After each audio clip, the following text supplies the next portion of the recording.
What's up? What's up? What's poppin'? Snake Dog 916 coming at you live from Sacramento with some more of this real spill. Check me out. If you like what you see, make sure you subscribe, hit that like button, hit that notification bell, and go below and hit something in the comments, man. Let us know what you want to see, what you want to hear. But by popular demand, you guys said you guys wanted me to do a video, so we're gonna do a video with an interview on it. So here we go. It's time to get back at it, man. First off, I want to introduce my guests. What they call you? Where you from, man? I go by Stephanie. That's how they introduce me. Some people used to call me Methany. I don't really like that one, so I never introduced myself that way. Right. Okay. You from the Sacramento area? I'm from Sacramento. I did all my ripping and running in Highlands. Highlands. North Highlands. That's North Highlands. That's over there next to Del Paso Heights, right? It's not. Is it next to on the other side of that Air Force base? It is, yeah. Right, right. Okay. So, I mean, let's get into it, man. How'd you come up, man? Did you come up rich, poor? What? I mean, how was your upbringing around the Sacramento area? It was just middle income, regular income. My father worked. He took care of his family. We definitely weren't poor. We ate dinner every single night. Right. Mom worked too? She didn't work till till I was about 10. Okay. She stayed home with the kids, watched us, and then she was bored. She had to get a job. So. Right. So I'm hearing just basically regular middle class upbringing. Yeah, there was a lot of other things going on in the household, but right. Financially middle class, yes. Okay, so there's more stuff going on. So is that for another episode, or we gonna get into some of that, or not? You choose not to talk about that. That's okay. Oh no, we can talk about that. It's all about perception. So I have two perceptions. The perception I had until the day I took responsibility for my own actions. Right. That's another perception. But the one that I had for 32 years. Right. There was a lot of violence in the home. I suffered watching my mother be stabbed 8 times by my father. Oh. When that incident happened, the violence stopped. She stayed with him. He went to prison for a little bit for that. But wait, okay, so you say your father stabbed your mom? My father stabbed my mother. Okay. They called it a crime of passion back then. Wow. So he got I think a 90-day off at Vacaville or something. Ooh. Let him right out. 90 days for stabbing somebody 9 times? Yeah. Wow. Okay. Attempted murder, but it was a crime of passion, so they let that shit go. Okay.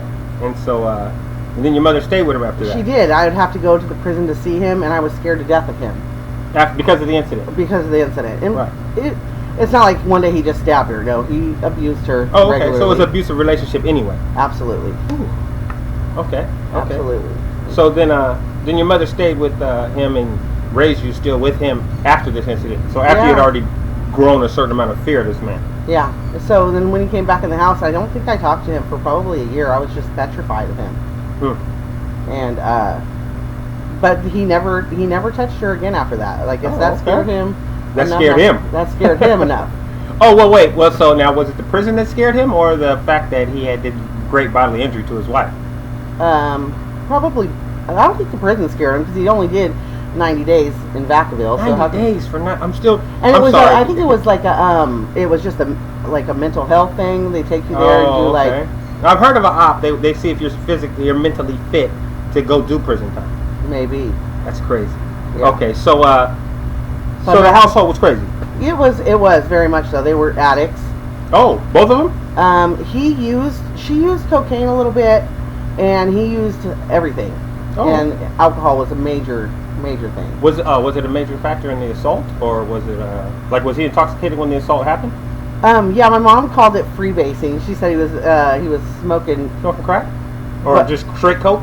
Straight coke. Yeah. I think freebasing was when they used to smoke straight coke. Yeah, so she said he was freebasing, and he had asked her if she was fucking around on him, and she was tired, she was sleeping. She said, yeah, let's talk about it tomorrow. She meant no, let's talk about it tomorrow. Oh. And kicked off from there that night. Oh. So he assumed that she was cheating on him. Yeah, but my dad was the only man that she'd ever been with ever in her life. Right. Okay. But she was beautiful. And he was not. And he was insecure about that situation. Absolutely. Okay. All right. I mean, I can totally understand the situation. I can't understand why he would stab his own wife, but you know. Well, what he said to her, what I remember him saying to her after he was going to try to run her over after that. Wait, after he got out? No, after he stabbed her, she was laying in the street. Oh, okay. And my brother was holding her. I was frozen. Like, I was just standing there. I was frozen. He's younger than me, but he was holding my mom around her neck, and he was going to run her over, but my brother wouldn't move. Oh, okay. So he didn't run her over, and he said, "Bitch, if I can't have you, nobody will." Then he drove off, and he tried to kill himself. Wow. He ran into like a overpass, an underpass. Mm-hmm. He little tiny silica. The only reason he lived was because he had so much alcohol in his system. Damn. So his body was just loose from the impact. Right. Ooh. Wow. This is crazy. This is bigger than I thought.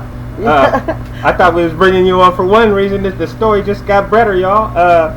Okay, so after this, and after he does his little 90-day op in Tracy or Vacaville, wherever he had to go, he came back into the house, and he was there for the rest of your adult life? He was. He had 5 years of parole. Childhood life? He had 5 years of parole, so they didn't drink, they didn't smoke, they didn't do nothing. Right. We were going to church. It was like a totally different household, but nothing was fixed. It was like none of us were fixed. We were just covering it up. Right. So after that 5 years ran up, they started drinking again, and they were pretty much consumed with their own relationship. They didn't spend a whole lot of time with us. We definitely weren't neglected. How many us is there? I have 2 younger brothers. Okay, so 2 brothers and you? Yes. Okay. I'm the oldest. Okay. We weren't neglected. My mom showed us a lot of love. My dad wasn't really. I don't know that he knew how to show love. Right. The way he showed love was he provided for his family. Okay.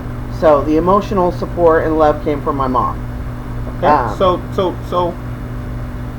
not to cut off that part of the story, but what led to you deciding to, I don't know, go out there into the streets? Because I'm assuming at some point you decided to start going out there. I did. So I was drinking around the age of 12, and somebody had gave me a line because I was too drunk to go home. A line of meth. Oh, meth. It was crank back then. Okay. It was a different, I whole remember different drug. Yeah, I know what that is. And as soon as I did that, I knew that I didn't want to drink again. I didn't want to smoke no weed. I didn't want to do nothing. That's what I wanted to do. You wanted to do meth? Yeah. Right. Okay. And so I did do it, and I functioned on it well. I finished high school. I got my diploma. I did have a pregnancy in the senior year of my... Wait, so you started... The first time you did meth, you were how old? 12. 12 years old? 12 years old. Wow. Was an adult that gave you this at that time? No, they were 16. I had... Okay, so older kids. Yeah, they were 16. All right, so you finished high school, and you had a teen pregnancy. Yeah, so my senior year I was pregnant. I still got my diploma. I had a baby, and I was with her father. Both my kids had the same dad. Okay, good stuff. So I was with them for 5 years, and I was still functioning. I was a at-home mom, right? But I got high every day, and I went to work every day, and I didn't think it was a problem. Right. So, I didn't even know anybody on the streets. He would get it, and he would bring it home. So he was just supplying you with it then? Yeah, he would go get it wherever. Okay. I mean, I would get it sometimes from some of the people that we knew from high school and stuff. But, predominantly, it was just supplied for you. Right. Okay. And I didn't even know about addiction, and it wasn't a problem. When it stopped working, I stopped using. Okay. So I would quit for like 6 months and then use again. So I didn't think I had a problem. Oh, okay. Yeah. Okay, so then this led to... Then my parents moved to North Highlands because I was growing in the east. Okay, so this is Rancho Cordova area. Okay. My parents moved to North Highlands, and then I met a girl at work, and she was from North Highlands, so I started hanging out with her. Right. Started getting introduced to a whole different crowd of people. These people had all been to prison. They talked different. They acted different. So after that, I dated my first parolee, and I don't think I ever dated another square after that. Okay. Okay. So you met your friend in North Highlands. I did. Yeah. Well, I met her at work, but she lived in the same area. She was from Highlands. Yeah. Okay. And she introduced you to really getting out there. Yeah. Okay. People that slammed and shit like that. People was really about that life. Yeah, I wasn't about that life. I wasn't ready for that. You was a square getting high in the cut somewhere. Yes, and then you came out there to Highlands, and then now you in the deep end of it. Yeah, and I still function and still was pretty square. I got a square look, and so I didn't really get hemmed up by the cops or nothing about anything. Right. But I just liked bad boys, so that was my thing.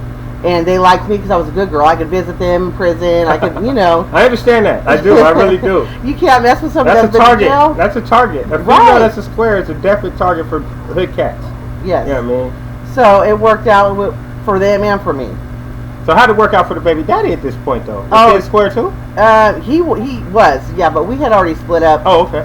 We had split up when I was pregnant with the second child. I was about 23. Oh, okay. So about 10 years into my addiction. So he didn't make the cut. No. That's a whole nother story. We don't even want to talk about that. No, we don't got to get into that story. I know that story. We're not going to give him no airtime. No. I know that story. He's you guys know how I get out, so you know what I mean when I say we're not getting into that. So now you're out there. You're only dating parolees. You only want cats that at least appear to be with the shit. Appear. That's right. Absolutely. Appear. Right. And you got your little friend that you're ripping and running with, I'm assuming. And, for a little while.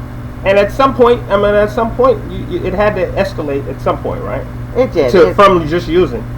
It did. Probably about another 5 more years. Okay. I was fired from my job. Right. Because I couldn't show up to work on time, and I was out partying. I had 2 kids, and I just couldn't do it. So was it your fault or was it the job's fault? Oh, it was absolutely my fault. Oh, they kept me as long as they could keep me, and they couldn't keep me no more. Right. I wasn't respecting the rules. Love that. Okay, go ahead. So at about this point, I think I started to boost. So I start stealing stuff. Oh, stealing clothes and stuff. Stealing stuff to get high. Right. Because I'm not working now, but I'm still having like unemployment coming through. Okay. And but I'm stealing, and I'm meeting everybody. I'm starting to know everybody in Highlands because now everybody wants to know the booster. Yeah, now I know all the connects too because they're all all those same ex-convict people. Yeah, that same friend introduced me to quite a few of them. Same friend. She introduced me to quite a few of them, and I'm stealing, and I'm not getting caught. Eventually, I get caught a couple times. They're misdemeanors. They gave me some like theft diversions, so they're off my record. I'm not really getting in trouble. And then I start middlemaning it because now I'm knowing everybody, and now I'm making a little bit of money on it, and so I'm boosting, and I'm being a middleman. So at some point I stop boosting and I just start buying my own bags because I'm tired of fucking going here, going there. And so you're buying bags now or full sacks? Full sacks. So okay. Back then it was expensive. Right. I started off probably with an ounce, which was about $1,300. It was crazy back then. For an ounce. Out here, they're super cheap now. This was probably in about 05, 07. Okay, yeah, I was incarcerated then. That was still expensive for my blood back then. Yeah, so it was expensive, and so I just started selling, and I was selling for probably about 4 years.